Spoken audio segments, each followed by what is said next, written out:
Versículo 11, o salmista diz: O Senhor jurou a Davi com verdade, e não se desviará dela.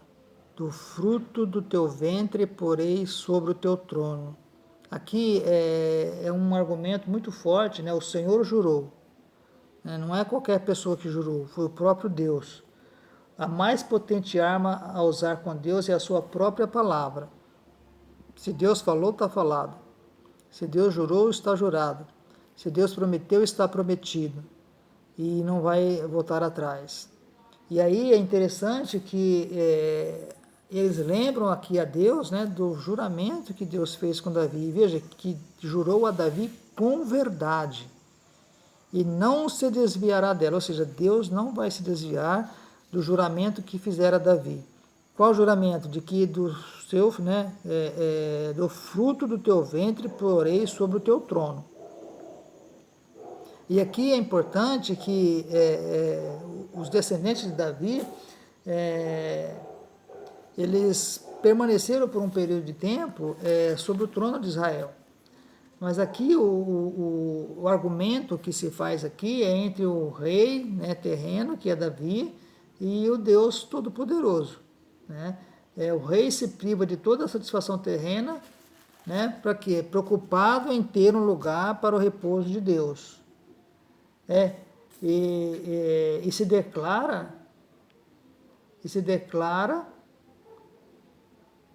como um padrão eminente de zelo, enquanto o próprio Deus como um magnífico recompensador dos seus servos. Isso aqui é uma, né, como se fosse uma disputa, né, uma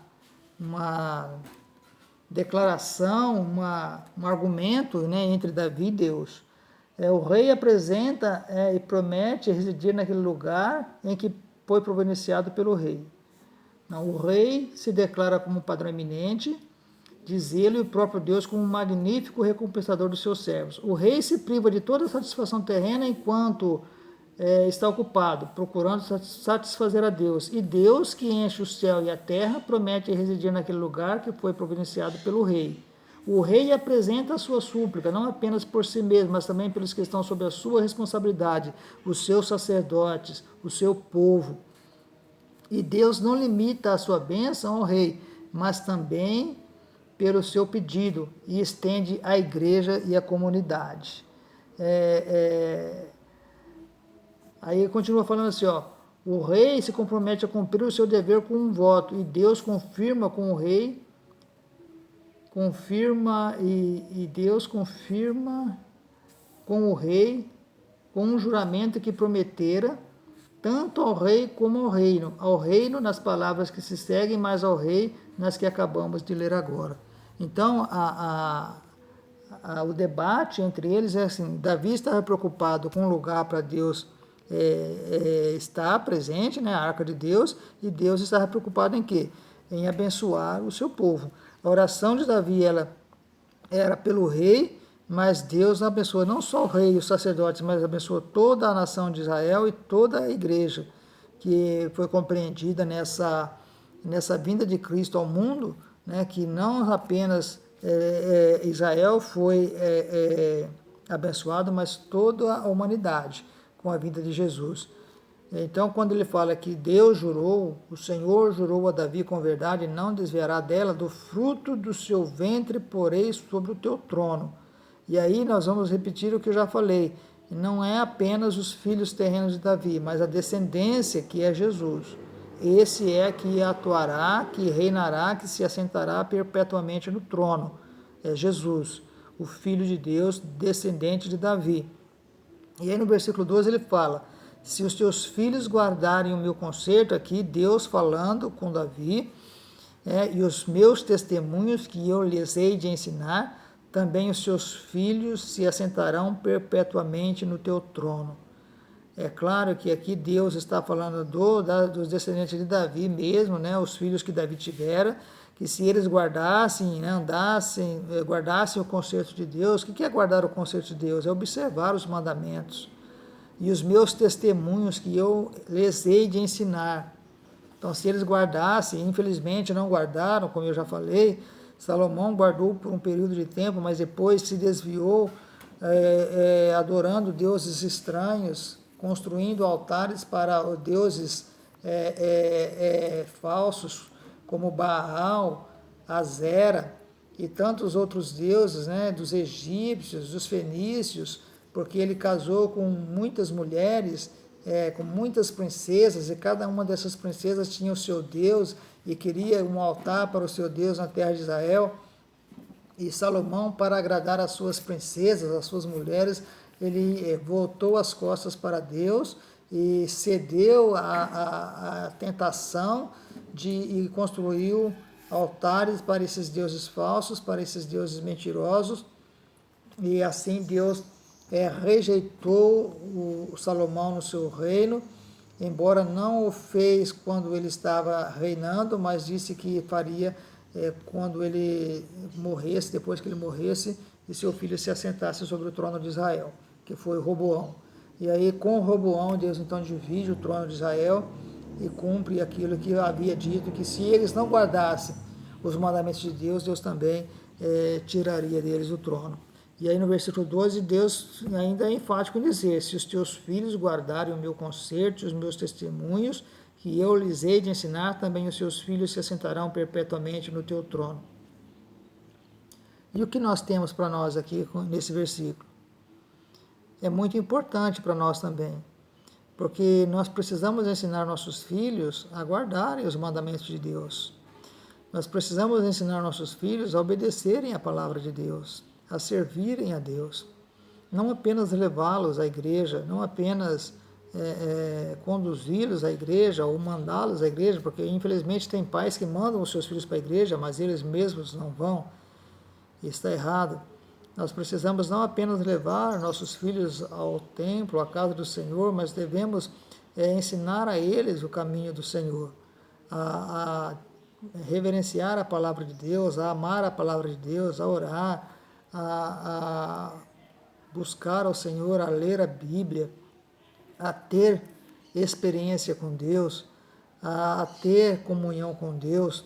E se nós ensinarmos nossos filhos no caminho do Senhor, eles também se assentarão no trono para sempre.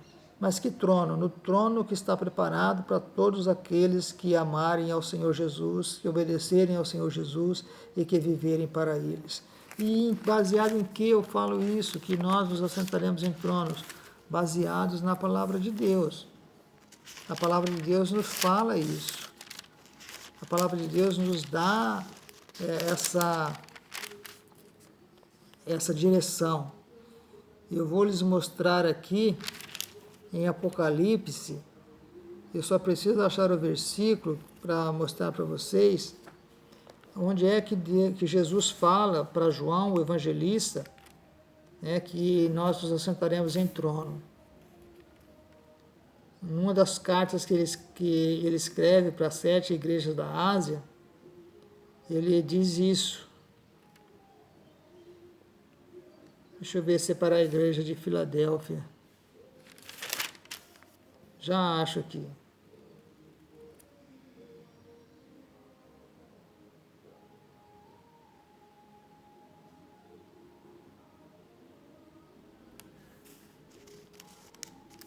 Só um minuto, já acho. Mas Deus fala para João, lá na ilha de Patmos, quando João foi levado à ilha de Patmos para morrer lá, o João evangelista, o apóstolo João, ele foi condenado por causa do evangelho, ele fala isso lá no primeiro capítulo de Apocalipse, ele fala isso. Eu, João, que também sou vosso irmão, entendeu? No versículo 9 do capítulo 1. E companheiro na aflição e no reino e paciência de Jesus Cristo, estava na ilha chamada Patmos por causa da palavra de Deus e pelo testemunho de Jesus Cristo. Eu fui arrebatado em espírito no dia do Senhor, ou seja, no domingo, e ouvi detrás de mim uma grande voz como de trombeta, que dizia: o que vês, escreve-o num livro e envia-o às 7 igrejas que estão na Ásia. Aí diz as igrejas, Éfeso, Esmirna, Pérgamo, Tiatira, Sardes, Filadélfia e Laodiceia. E virei-me para ver quem falava comigo, e virando-me, vi 7 castiçais de ouro. Aí que começou a escrever o que ele viu. E depois, durante a revelação que ele teve, né, de muitas coisas que ele viu, ele então, Deus fala para ele, no capítulo 3 de Apocalipse, no versículo 21, ele diz assim, ó, ao que vencer, lhe concederei que se assente comigo no meu trono, assim como eu venci e me assentei com meu Pai no seu trono. Ou seja,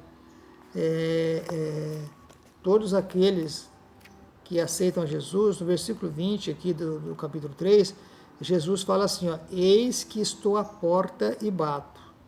Se alguém ouvir a minha voz e abrir a porta, entrarei em sua casa e com ele cearei e ele comigo. Aí depois ele complementa dizendo, ao que vencer, lhe considerei que se assente comigo no meu trono. Então, todos aqueles que aceitam a Jesus, que servem a Jesus e que vencer, que for até o fim, porque não adianta servirmos a Deus por alguns anos, por alguns meses, por alguns dias, nós precisamos servir a Jesus todos os dias da nossa vida.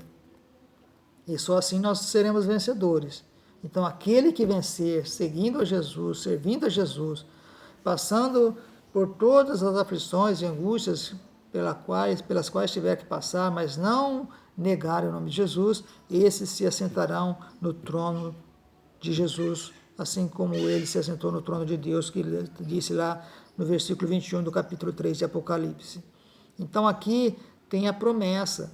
A promessa que Deus faz a Davi de que seus filhos se assentariam no seu trono. Então, nós também temos essa promessa que nos assentaremos no trono de Jesus, se vencermos. E aí é importante que nós conduzamos nossos filhos no caminho do Senhor. Ensinemos a eles a verdade a respeito de Cristo, a respeito da palavra de Deus, para que eles saibam, sirvam a esse Deus e também sejam vencedores. Aí ele continua dizendo no versículo 13, porque o Senhor elegeu a Sião, desejou-a para a sua habitação, dizendo, este é o meu repouso para sempre, aqui habitarei, pois eu desejei. Aqui está falando da cidade de Davi. Sião era onde Davi morava, né? Já falei isso em outros lugares, né? E o fato do Senhor ter elegido Sião, né? Escolher ele poderia ter escolhido qualquer lugar para habitar. Esse merecimento não deve ao merecimento do lugar ou das pessoas, mas apenas ao prazer de Deus. Então, onde Deus estiver, é maravilhoso, né? Não é Israel. Israel não é porque Israel é o povo escolhido que Israel é o melhor lugar do mundo para se viver. Não é isso. O melhor lugar de se viver é onde Deus está. E se Deus estiver em nossa vida, é o melhor lugar do mundo. Onde nós estivermos, pode ser numa choupana, pode ser no mais longínquo lugar da terra, onde não tem nada, mas se Deus está conosco, ali é o melhor lugar para se viver. Uma vez eu ouvi uma pessoa dizendo, né, que o seu filho havia se desviado da igreja, dos caminhos do Senhor, e toda vez que ela saía para a igreja, ela dizia para o filho, olha, a escritura da casa está em tal lugar, assim, assim, assim, no guarda-roupa. Se Jesus voltar, você pega, vende a casa, pega o dinheiro e vai embora para Israel. Como que se Israel fosse a salvação do mundo inteiro. Infelizmente, as pessoas têm um pensamento que não é verdadeiro. Israel não é o melhor lugar do mundo, embora eles sejam um povo escolhido de Deus, mas não é porque são escolhidos de Deus, se não aceitarem a Jesus como Senhor e Salvador, estão perdidos do mesmo jeito, como qualquer gentil, como qualquer outra pessoa. Então, o importante é que Deus esteja conosco, onde nós estivermos. Não importa o lugar. Deus escolheu Sião, mas Deus poderia ter escolhido qualquer outro lugar. Então, o fato de Deus ter escolhido Sião, né, e fez ali a sua habitação, por esse motivo é que Davi quis levar a arca do concerto para lá. Por esse motivo, Davi quis construir um templo ali, para que Deus se apresentasse naquele lugar. Mas hoje, como eu falei no início, o templo do Espírito Santo somos nós. Onde nós estivermos, nós somos templo do Senhor. E se Deus estiver conosco, habitando em nós, não tem dificuldade, né? Eu digo não tem dificuldade, assim, por mais dificuldade que se tenha, nós somos vencedores, porque Jesus está conosco. Jesus está ao nosso lado. Então ele elegeu, né? Além disso, a palavra elegeu, ele derrotava todos os tipos de adoração e religião inventadas e escolhidas pelos próprios homens. Ou seja, Deus escolheu Sião porque ele queria que o seu nome fosse adorado ali. E Deus nos escolheu porque ele quer que o seu nome seja adorado em nós, que nós adoremos o seu nome, que nós glorifiquemos o seu nome, e que as pessoas olhem para nós e vejam em nós Cristo. E se as pessoas olharem para nós e ver Cristo em nós, o nome do Senhor será glorificado através de nossa vida. E é isso que importa. Então, Deus elegeu Sião, mas Deus elegeu você também para ser a sua habitação. Então, seja um templo do Senhor. Dê testemunho. Permita que as pessoas olhem para você e vejam Cristo em você, para que através de você o nome de Deus seja glorificado, o nome de Deus seja exaltado.